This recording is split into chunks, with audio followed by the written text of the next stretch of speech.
Welcome TWS academy. Good morning everyone. আজকে আমরা history class 4 নম্বর mock test নিয়ে আমরা আলোচনা করব।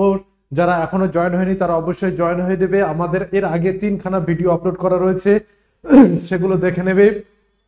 গুরুত্বপূর্ণ এড়িয়ে যাওয়া প্রশ্নগুলো নিয়ে আমাদের কিন্তু আলোচনা। চলো আমরা শুরু করি। 1 নম্বর প্রশ্ন দেখার আগে আমরা দেখে নেব আমাদের 2খানা ব্যাচ সম্প্রতি লঞ্চ হয়েছে, লেডি কনস্টেবল এবং পিএসসি ক্লার্কশিপে। যারা এখনো পর্যন্ত টিডব্লিউএস একাডেমি অ্যাপস ডাউনলোড করনি তারা অবশ্যই করে নিয়ে যে কোনো ব্যাচ, আমাদের অনেকগুলো ব্যাচ চলছে, সেই ব্যাচে জয়েন হয়ে যেতে পারো। চলো 1 নম্বর প্রশ্ন আমরা শুরু করি। 1 নম্বর দেখো, কিতাব উল রাহালা গ্রন্থটি কার লেখা? কিতাব উল রাহালা গ্রন্থটি কার লেখা? উত্তর বলো সবাই।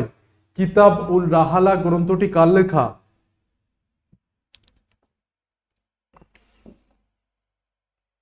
কিতাব উল রাহালা গ্রন্থটি কার লেখা? উত্তর বলো সবাই।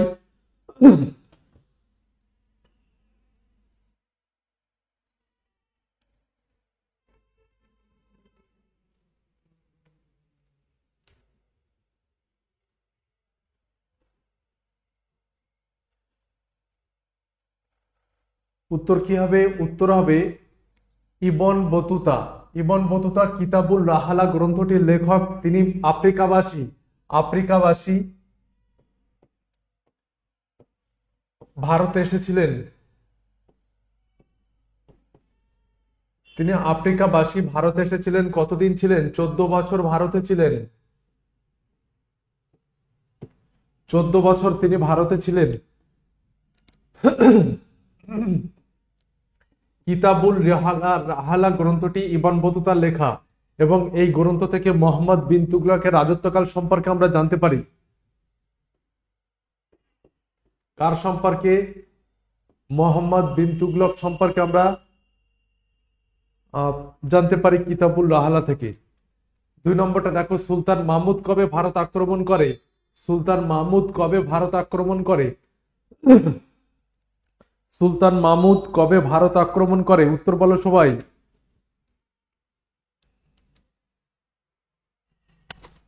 973 খ্রিস্টাব্দে নাকি 962 নাকি 1027? কোনটি হবে?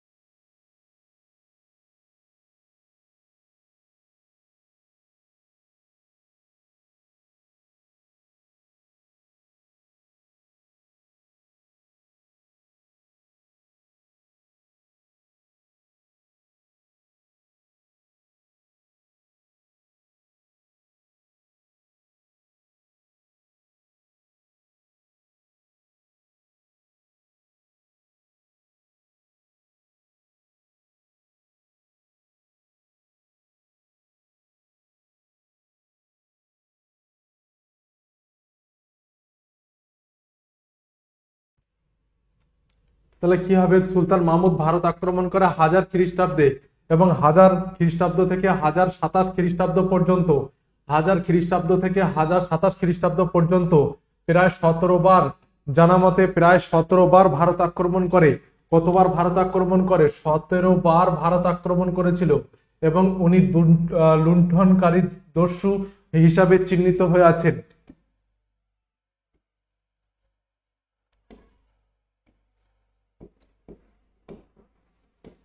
1000 থেকে 1000 খ্রিস্টাব্দে আক্রমণ করে, 1000 থেকে 1027 খ্রিস্টাব্দ পর্যন্ত 17 বার ভারত আক্রমণ করেছিল।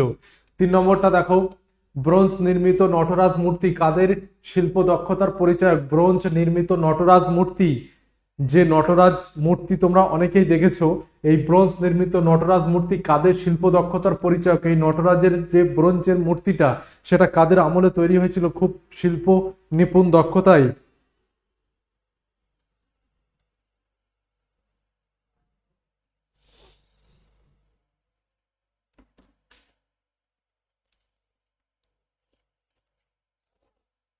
উত্তর বলবে সবাই। ব্রোঞ্জ নির্মিত নটরাজ মূর্তি চোলদের দক্ষতার পরিচায়ক। সবচেয়ে মানে ব্রোঞ্জ নির্মিত নটরাজের যে মূর্তি, সেটা চোলদের দক্ষতার পরিচায়ক। এছাড়া অজন্তা, এলিফেন্টার গুহা মন্দিরগুলো, অজন্তা এলিফ্যান্টার যে গুহা মন্দির সেগুলো কিন্তু চোলদের আমলেই তৈরি। অজন্তা এলিফ্যান্টার গুহা মন্দির সেগুলো কিন্তু নটরাজ মূর্তি, ব্রোঞ্জ নির্মিত চোলদের এবং অজন্তা এলিফ্যান্টার গুহা মন্দিরগুলো চোলদের আমলেই তৈরি। 4 নম্বরটা দেখো, তিব্বত, কোরিয়া ও দক্ষিণ চীনে দ্বিতীয় বুদ্ধ নামে কে পরিচিত ছিল? খুবই ইম্পর্টেন্ট প্রশ্ন, খুবই ইম্পর্টেন্ট প্রশ্ন একটা, যে তিব্বত, কোরিয়া ও দক্ষিণ চীনে, তিব্বত, কোরিয়া, দক্ষিণ চীনে দ্বিতীয় বুদ্ধ নামে কে পরিচিত ছিল? তিব্বত, কোরিয়া, দক্ষিণ চীনে দ্বিতীয় বুদ্ধ নামে কে পরিচিত ছিল?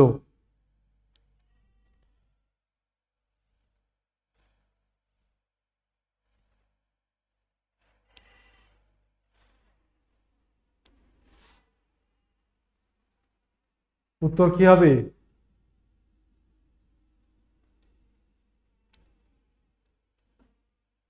দেখো, উত্তর হবে অতীশ দীপঙ্কর। অতীশ দীপঙ্কর দক্ষিণ চীনে দ্বিতীয় বুদ্ধ নামে পরিচিত ছিল। অতীশ দীপঙ্করের অরিজিনাল নাম হচ্ছে অতীশ। এই দীপঙ্কর শ্রীজ্ঞান এই উপাধিটা দিয়েছিলেন ওদন্তপুরী বিশ্ববিদ্যালয়ের অধ্যক্ষ শীলরক্ষিত।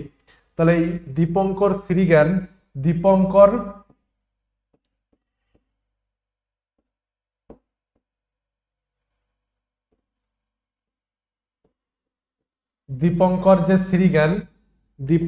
শ্রীজ্ঞান এই যে উপাধি এটা দিয়েছিলেন শীলরক্ষিত। এটা কিন্তু উপাধি, আর অরিজিনাল নাম কিন্তু অতীশ। অরিজিনাল নাম অতীশ এবং দীপঙ্কর শ্রীজ্ঞান এই উপাধিটা দিয়েছিলেন শীলরক্ষিত, ওদন্তপুরী বিশ্ববিদ্যালয়ের অধ্যক্ষ। এই অতীশ দীপঙ্কর প্রায় দুশো খানা বই রচনা করেছিলেন এবং বিভিন্ন জায়গায় তিনি ধর্ম প্রচারের কাজে ব্যয় করেছেন জীবন।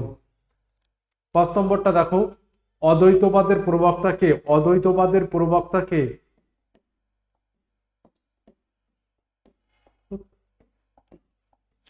অদ্বৈতবাদের প্রবক্তা কে?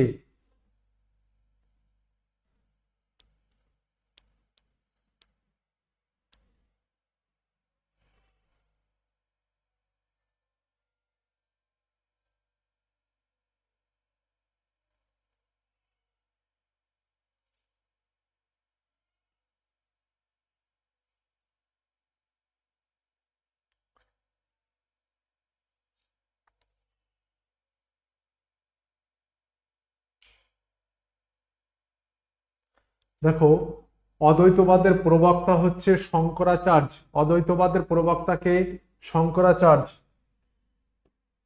শঙ্করাচার্য তিনি অদ্বৈতবাদের প্রবক্তা। তার তৈরি মতবাদকে অদ্বৈতবাদ বলা হয় এবং তিনি ছিলেন শিবের উপাসক।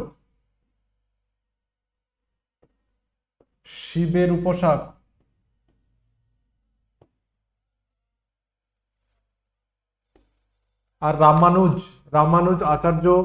আচার্য রামানুজ তিনি বিশিষ্ট অদ্বৈতবাদের প্রবক্তা। শঙ্করাচার্য অদ্বৈতবাদের প্রবক্তা, শিবের উপাসক ছিলেন তিনি। অদ্বৈতবাদের প্রবক্তা হচ্ছেন শঙ্করাচার্য। 6 নম্বরটা দেখো, পাহাড় কেটে মন্দির গঠনের পদ্ধতি সর্বপ্রথম কাদের দ্বারা আবিষ্কার হয়? পাহাড় কেটে মন্দির গঠনের পদ্ধতি সর্বপ্রথম কাদের দ্বারা আবিষ্কার হয়? সবাই বলবে।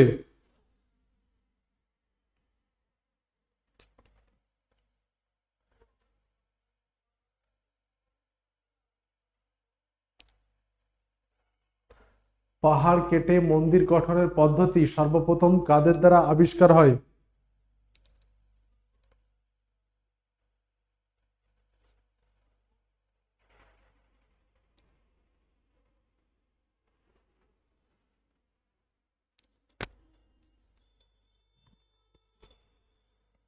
উত্তর কি হবে?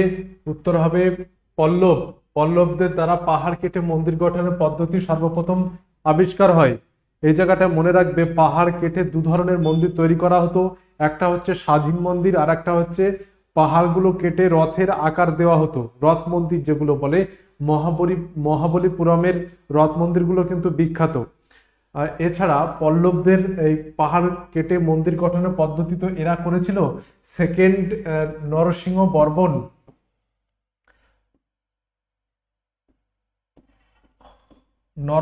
বর্মনের আমলে, সেকেন্ড যে নরসিংহ বর্মন ছিল তার আমলে কিন্তু কাঞ্চির কৈলাসনাথ মন্দির এগুলো কিন্তু হয়েছিল।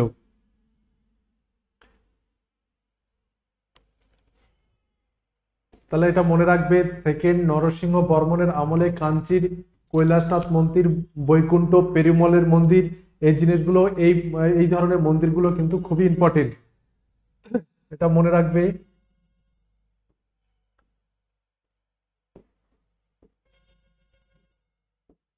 কাঞ্চির কৈলাসনাথ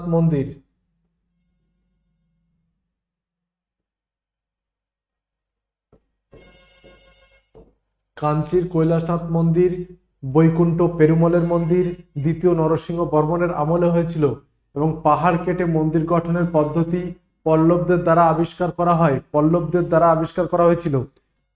7 নম্বরটা দেখো, নাগানন্দ, রত্নাবলী, প্রিয়দর্শিকা নাটকগুলি কোন নরপতির লেখা? নাগানন্দ, রত্নাবলী, প্রিয়দর্শিকা নাটকগুলি কোন নরপতির লেখা?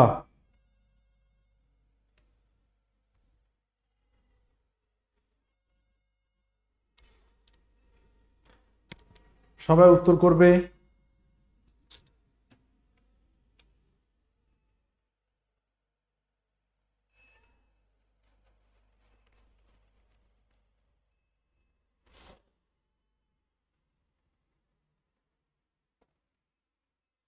উত্তর কি হবে দেখো, হর্ষবর্ধন নাগানন্দ, রত্নাবলী, প্রিয়দর্শিকা নাটকগুলি তিনি লিখেছিলেন। এনার সভাকবির নাম কি ছিল? কেউ কি বলতে পারবে সভাকবির নাম কি ছিল? সভাকবি ছিলেন বাণভট্ট। সভাকবি ছিল বাণভট্ট। অনেকে এই জায়গাটায় গোলায় যে হর্ষবর্ধন বৌদ্ধ ধর্মের অনুরাগী, না, হর্ষবর্ধন আজীবন শিব ও সূর্যের উপাসক ছিলেন। কি? শিব ও সূর্যের উপাসক।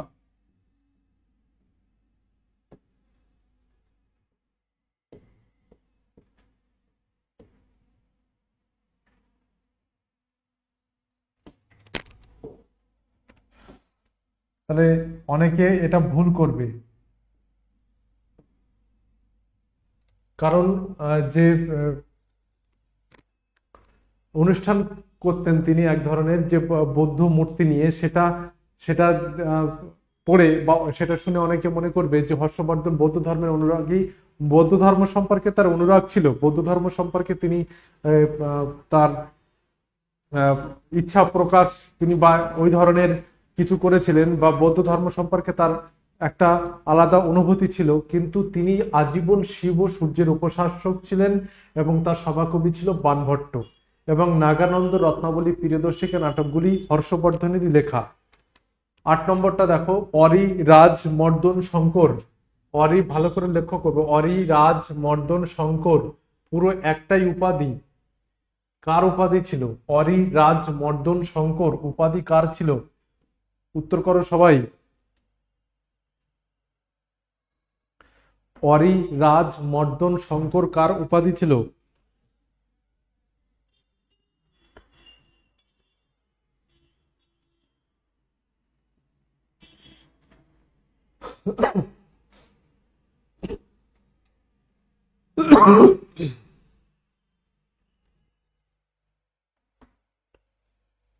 দেখো উত্তর, লক্ষণ সেন। লক্ষণ সেনের উপাধি ছিল অরি রাজ মর্দন শঙ্কর। এছাড়া আরো উপাধি ছিল কি কি? গৌড়েশ্বর উপাধি ছিল।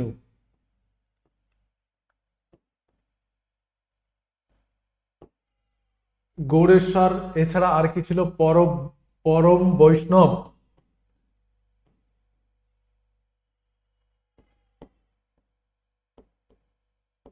পরম বৈষ্ণব, এই ধরনের উপাধি আরো ছিল। এবং অরিরাজ মর্দন শঙ্কর উপাধি ছিল লক্ষণ সেনের।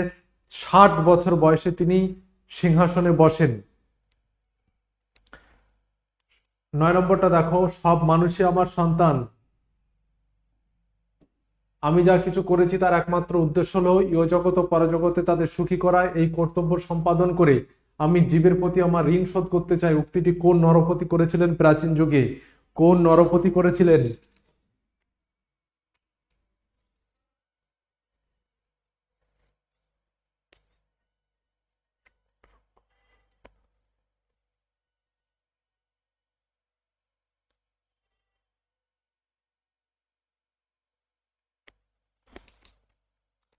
উত্তর কি হবে? উত্তর হবে অশোক। অশোক এই মন্তব্য করেছিলেন। তিনি প্রজা কল্যাণকামী একজন নরপতি ছিলেন। বিভিন্ন চিকিৎসালয়, এমনকি পশুদের চিকিৎসালয় তিনি করেছিলেন। এবং অশোক প্রাচীন যুগে একটা উজ্জ্বল তারকা বা নক্ষত্র হিসাবে বিরাজ করছে। 10 নম্বর দেখো, ঐতিহাসিক স্মিথ কোন ভারতীয় নরপতিকে ভারতীয় নেপোলিয়ন বলেছেন? কোন ঐতিহাসিক স্মিথ কোন ভারতীয় নরপতিকে ভারতীয় নেপোলিয়ন বলে আখ্যায়িত করেছেন?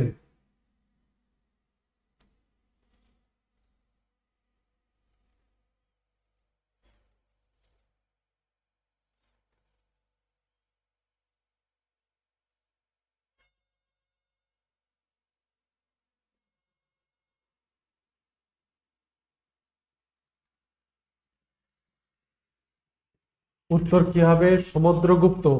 সমুদ্রগুপ্তকে ঐতিহাসিক স্মিথ ভারতীয় নেপোলিয়ন বলে আখ্যায়িত করেছেন। সভাকবির নাম কি? হরিসেন। সভাকবি কে ছিল? সভাকবি কে ছিল? হরিসেন।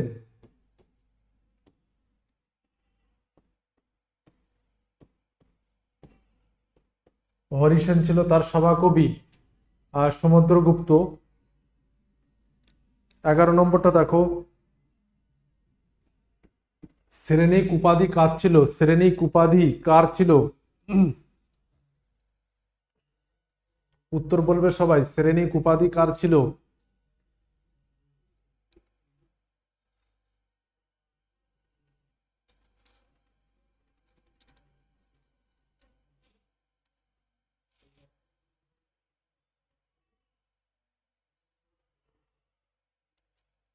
উত্তর কি হবে? বিম্বিসার।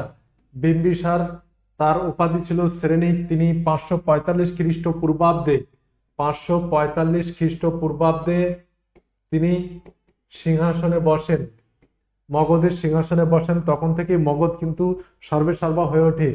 সেরেনিক উপাধি ছিল বিম্বিসারের। তিনি 545 খ্রিস্টপূর্বাব্দে সিংহাসনে বসেছিলেন। 12 নম্বর দেখো, মগধের হৃৎপিণ্ড কোন নদীকে বলা হতো? মগধের হৃৎপিণ্ড কোন নদীকে বলা হতো?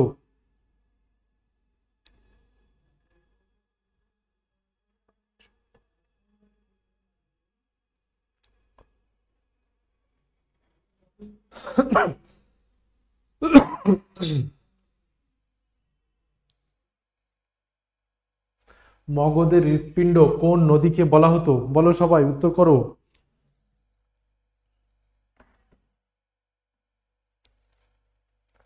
দেখো, মগধের হৃৎপিণ্ড বলা হতো গঙ্গাকে।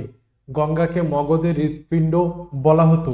মগধ যে রাজ্যটি ছিল, তা না, মগধ যে রাজ্যটি ছিল সেটি 3টি নদী দ্বারা বেষ্টিত ছিল। মগধ রাজ্যটি 3টি নদী দ্বারা বেষ্টিত ছিল। কি কি? দেখো, গঙ্গা, গঙ্গা, সোন, চম্পা, এই নদী দ্বারা বেষ্টিত ছিল। গঙ্গা, সোন, চম্পা এই তিনটি নদী দিয়ে মগধ পুরো রাজ্যটি বেষ্টিত ছিল। মগধ পুরো রাজ্যটি বেষ্টিত ছিল গঙ্গা, সোন, চম্পা দিয়ে। মগধের প্রথম রাজধানী যে রাজগৃহ ছিল সেটি 5টি পাহাড় দ্বারা বেষ্টিত, দুর্গম ছিল। ওই জন্য মগধের রাজধানীকে সহজে আক্রমণ করা কিন্তু সম্ভব হতো না। তাহলে মগধ গঙ্গা, সোন, চম্পা 3টি নদী দ্বারা ঘেরাও ছিল মগধ।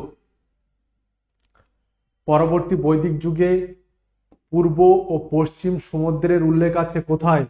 পরবর্তী বৈদিক যুগে পূর্ব ও পশ্চিম সমুদ্রের উল্লেখ আছে? কোথায় রয়েছে বলো সবাই?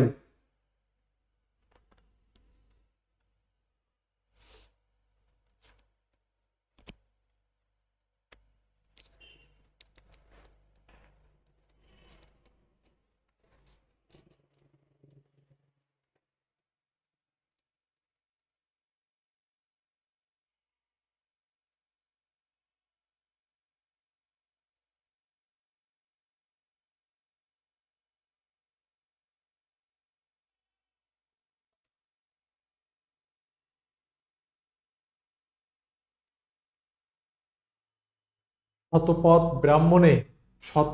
ব্রাহ্মণে পূর্ব ও পশ্চিম সমুদ্রের উল্লেখ রয়েছে।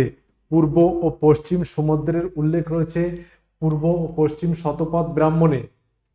14 নম্বর দেখো, গৌতম বুদ্ধের মহাপরিনির্বাণ কোথায় ঘটে? গৌতম বুদ্ধের মহাপরিনির্বাণ কোথায় ঘটে? উত্তর করো সবাই। গৌতম বুদ্ধের মহাপরিনির্বাণ কোথায় ঘটে?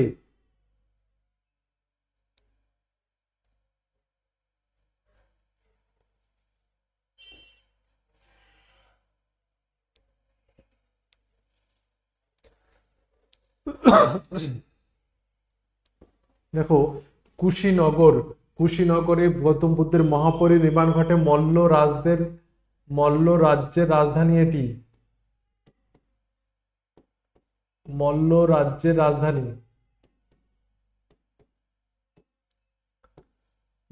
রাজ্যের রাজধানী হচ্ছে কুশীনগর। সেখানে গৌতম বুদ্ধের মহাপরিনির্বাণ অর্থাৎ মৃত্যু হয়। এবং পাবানগরী, এটা মনে করতে পারছো সবাই? পাবানগরীতে কে দেহ ত্যাগ করেছিলেন? মহাবীর দেহ ত্যাগ করেছিলেন পাবানগরীতে। আর সারনাথ হচ্ছে গৌতম বুদ্ধের প্রথম ধর্মপ্রচার। তিনি পঞ্চ ভিক্ষুদের কাছে যে প্রথম ধর্ম প্রচার করেছিলেন সেটা সারনাথ। 15 নম্বর দেখো, ঋগ বৈদিক যুগে অপরাধীদের ধরে আনার জন্য যে পুলিশ ছিল তাদেরকে কি বলা হতো? ঋগ বৈদিক যুগে অপরাধীদের ধরে আনার জন্য যে পুলিশ ছিল তাদেরকে কি বলা হতো?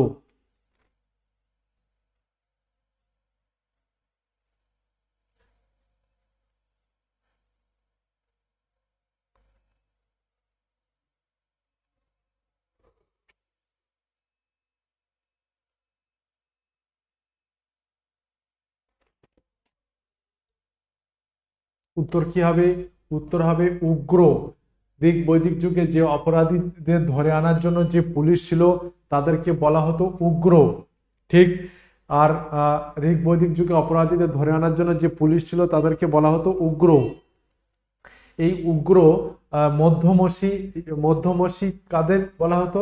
যারা পারস্পরিক বিবাদে মধ্যস্থতা করতেন তাদেরকে বলা হতো মধ্যমসী। ঠিক। চলো 16 নম্বর দেখো, ঋগ বৈদিক যুগে নদীর দেবতা কে ছিলেন? ঋগ বৈদিক যুগে নদীর দেবতা কে ছিলেন বলো সবাই।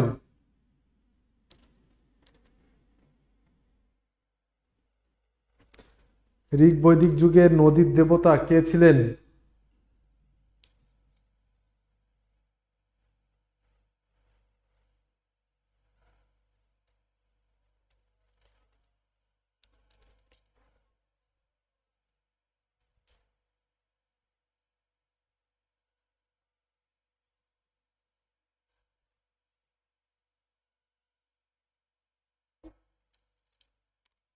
উত্তর কি হবে?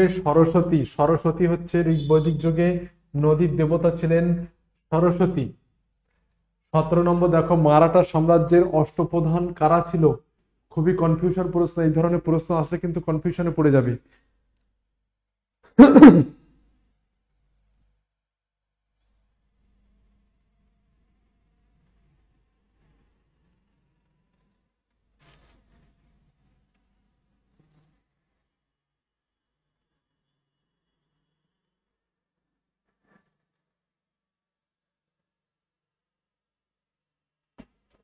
উত্তর কি হবে?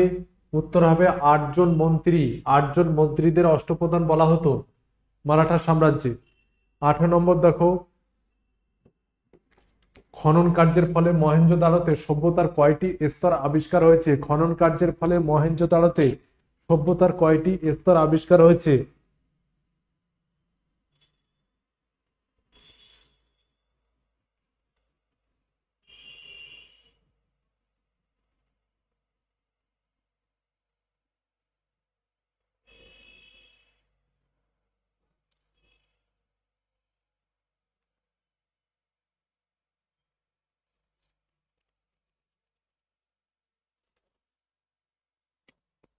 খনন কার্যের ফলে মহেঞ্জোদারোতে সভ্যতার কয়টি স্তর আবিষ্কার হয়েছে? উত্তর কি হবে? 9টি স্তর আবিষ্কার হয়েছে, অর্থাৎ 8বার সেখানে সভ্যতা গড়ে উঠেছিল।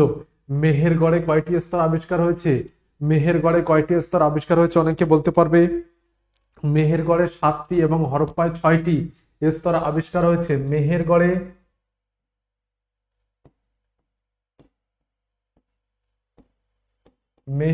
7টি স্তর এবং হরপ্পাতে 6টি স্তর আবিষ্কার হয়েছিল। খনন কার্যের ফলে মহেঞ্জোদারোতে 9টি স্তর আবিষ্কার হয়েছে, মেহেরগড়ে 7টি, হরপ্পায় 6টি।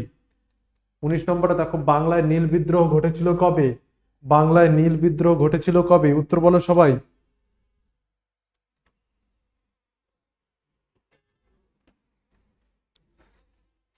উত্তর কি হবে? উত্তর 1859 খ্রিস্টাব্দে বাংলায় নীল বিদ্রোহ ঘটেছিল।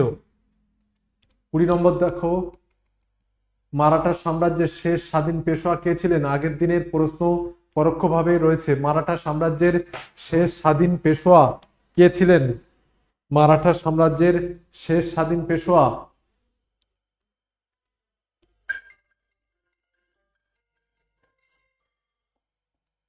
উত্তর কি হবে? বাজিরাও। দ্বিতীয় বাজিরাও। 21 নম্বরটা করো।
এটা কি হবে? অচ্যুত পট্টবর্ধন, তিনি কংগ্রেস সমাজতান্ত্রিক দলের সদস্য ছিলেন না।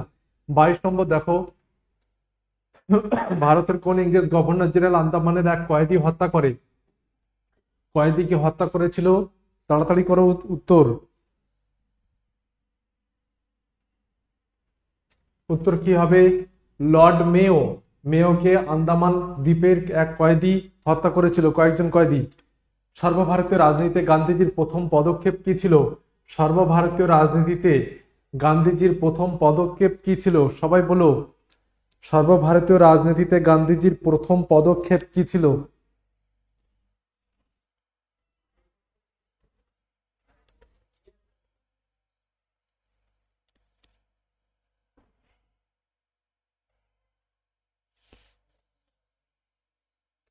উত্তর কি হবে? রাওলাট সত্যাগ্রহ।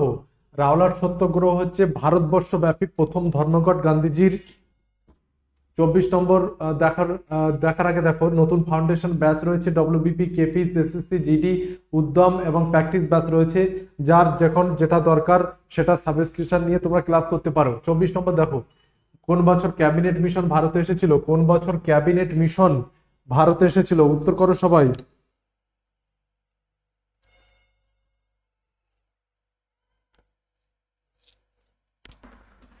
উত্তর কি হবে? উত্তর এ 1900 42 খ্রিস্টাব্দে ক্যাবিনেট মিশন কিন্তু ভারতে আসে। 1942 খ্রিস্টাব্দে ক্যাবিনেট মিশন কিন্তু ভারতে আসে। 25 নম্বর দেখো, মদন মোহন মালব্যকে মহামান্য উপাধি কে দিয়েছিলেন? মদন মোহন মালব্যকে মহামান্য উপাধি কে দিয়েছিলেন?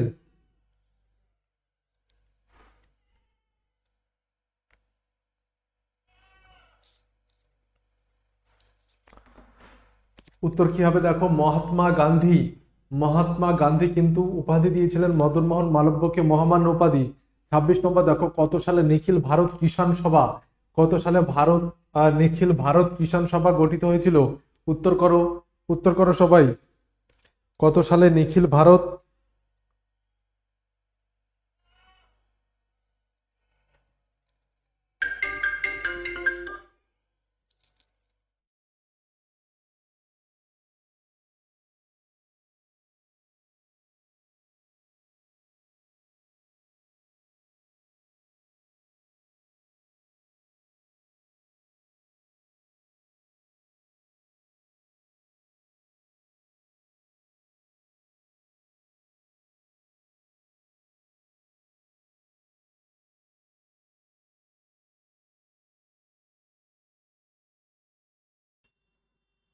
কত সালে নিখিল ভারত 1936 খ্রিস্টাব্দে নিখিল ভারত কিষাণ সভা গঠিত হয়েছিল? স্বদেশী আন্দোলনকে বরিশালে গণ আন্দোলনে পরিণত করেছিলেন কে? স্বদেশী আন্দোলনকে বরিশালে গণ আন্দোলনে পরিণত কে করেছিলেন? উত্তর বলো সবাই, স্বদেশী আন্দোলনকে বরিশালে গণ আন্দোলনে পরিণত করেছিলেন কে?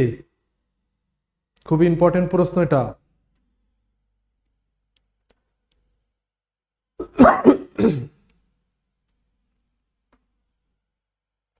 উত্তর কি হবে? উত্তর অশ্বিনী কুমার দত্ত।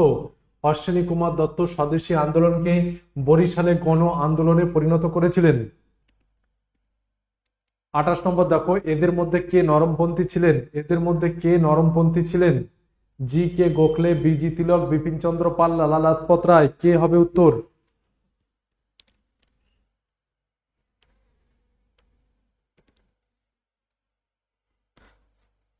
উত্তর কি হবে? জি কে গোখলে, গোপাল কৃষ্ণ গোখলে নরমপন্থী ছিলেন।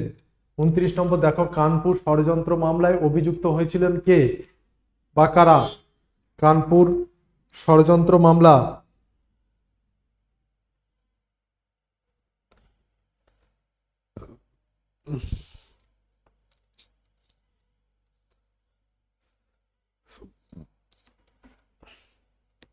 মুজাফফর আহমেদ এবং এস এ ডাঙ্গে কংগ্রেসের কোন অধিবেশনে অনুমোদিত হয়েছিল গান্ধী আরোইন চুক্তি? গান্ধী আরোইন চুক্তি কবে হয়েছিল? অনেকে বলতে পারবে কোন অধিবেশনে হয়েছিল?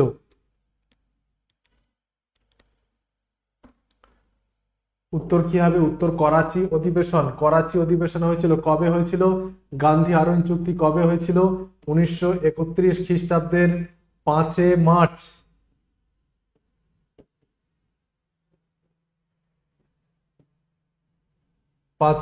হয়েছিল গান্ধী আরোইন চুক্তি। গান্ধী এবং লর্ড আরোইনের মধ্যে যে চুক্তি হয়েছিল। 30-এর মধ্যে কয়টা হলো সবাই জানাবে কমেন্ট বক্সে। আজকে এ পর্যন্ত, আবার দেখা হচ্ছে পরের দিন নতুন মক টেস্ট নিয়ে। সবাই ভালো থাকবে, ভালো পড়াশোনা করবে।